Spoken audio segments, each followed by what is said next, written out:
Angel Studios is now cranking out these movies, like one every other 2 or 3 months.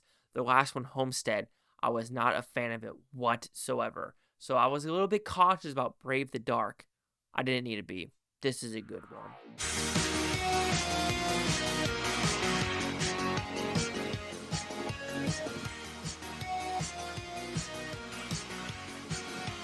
Chase Lee Hockey here with the Blue Futon reviewing Brave the Dark. What's about pretty similar premises based off a true story about a kid in high school who just doesn't have a good past, is not having a good life, doesn't care about anything in the world, gets arrested. People in school don't want him.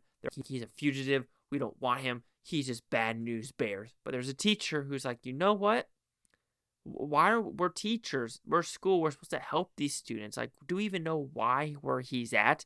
Probably some of the teachers did, but they just don't care because it's one of the things where it's easier just to turn the other cheek or not even look at the problem and be like, not my issue.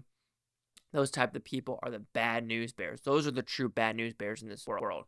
Anyway, did I like this movie? I did.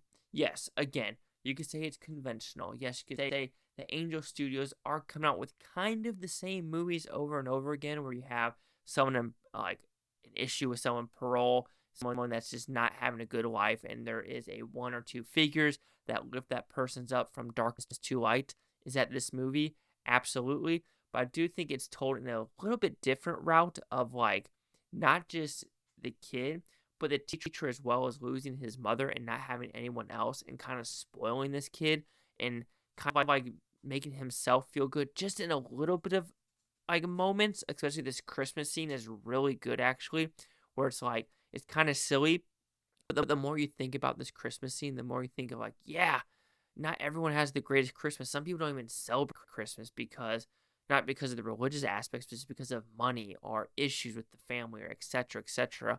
So that was a very good scene as well. And I know for a fact that this movie is about kind of a love-ish story about him having anger management issues and really wanting to get with the person that he loves and he just can't do it anymore because he is an anger management issue. And I do think that story is fine and I understand it to a point, but then again, I'm also like just thinking of like, yo, it's not going to happen. The dad's talking to you. The girlfriend's talking to you. Yes, you might be in love, but you're in high school. Yes, there's high school sweethearts, and some of them last, some of them don't. But at a point, are you willing to go to jail for umpteen, years, plus years, plus years, plus years, just because of a girl, and you cannot just like keep your hands to yourself? Especially after you went in jail for 3 days for 72 hours, and you're like, that was horrible. It's like, yeah. So you probably want to just, slow your roll, big guy. And then doing the party in the house, you're just like, come on, dude, what are you trying to think? So anyway, when talking about these different scenarios, I do think it is written in, like I said, conventional way, but it's good characters that keep you invested, especially the other teacher that helps him out. She was a great addition to the story. Having other side characters were great additions to the story about where he is at today. And I think it does a service to what this story is trying to say, especially with the teacher, the student, and everyone involved. Negative, I already kind of said the negatives. You can say it's conventional. You know where the story's going to go. You know there's going to be anger management issues. You know he's going to make stupid mistakes. You know there's going to be like hardship throughout the whole movie. And of course, you're going to get a good, nice bow on the package ending for this movie. And I'm okay with that. I truly am okay with that with these true stories. Again, where I'm like, do I really need to complain about a lot of things? Yes. This one feels, not as, I hate to say the word important.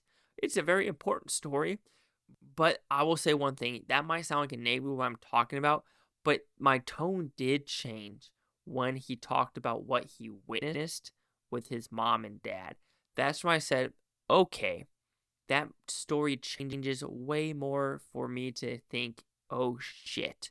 Because before that, I was just thinking, yeah, something happened with his mom and dad. We kind of don't get it. How bad is it? And it's just like, it is pulling on that string just a little bit, but you don't know where it's going to go. But when it finally goes there with the pro officer and the teacher, you're like, okay, this shit real. And now I kind of feel bad about what I thought about the kid, like, for the past hour and a half. And that's good for the story to actually, like, push it that extra mile. So overall, After the Dark, this is a win for Angel Studios, in my opinion. it is a huge improvement over Homestead. I think Angel Studios does these true-ish stories pretty nicely, and I do like it. I know there's a rodeo one coming out in May. I know there's this Afghanistan one coming out in March. So I'm intrigued where Angel Studios is going to go, because it does feel like Sound of Freedom really pushed the studio to make a lot more films. And I think they're doing a pretty solid job with even though it's not making so much money, it's reaching the right audiences overall. So Brave the Dark will receive a 4 out of 5 Futons. It goes at 80%. So see, the critics and user scores gave this one. Critics, a solid 72 with 39 of them. Audience score 94% with over 250. Critic consensus, there is none. But there's an audience that says a heartfelt true story about overcoming childhood trauma. Brave the Dark proves that kindness and resilience can lead the way to the light. Yeah, agree. 80, 72, 94. Chase Sock here with the Blue Futon. Like, comment, subscribe. Love, no thanks, Bhutontopia. You Blue Futonians, thank you for watching. Have a great day. I can watch this tape tomorrow week for a month and a year for every single freaking one of you. Peace and love, and just be a good person out there. I trust in all of you.